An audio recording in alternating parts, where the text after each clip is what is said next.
Hi, ito pala ang third episode ng The Life Story of Mommy and Baby Madam. Habang nagkakape yung higanti, nakita niya ang mag-ina. Hoy! Hoy! Saan kayo pupunta?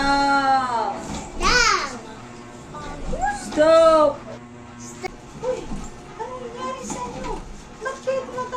Kaya pinapapunta muna ng Diwindi ang mag-ina sa safe na lugar para makaiwas sa higanti, at siya naman ay binalikan niya yung higanti. Hello! Anong ginagawa mo sa mga kaibigan ko? Galit na galit yung higanti kasi binabato siya ng Diwindi. Dahil sa kaniyang galit, ginamitan niya ito ng malakas niyang powers. At hindi rin napapatalo yung Diwindi. Ginamitan niya rin ito ng kaniyang pinakamalakas na power. Kaya napatumba niya yung higanti. Pero bumangon ulit ito at binigay niya pinakamalakas niyang power. Ngunit sa kasamaang palad ay hindi na naman natamaan yung Diwindi.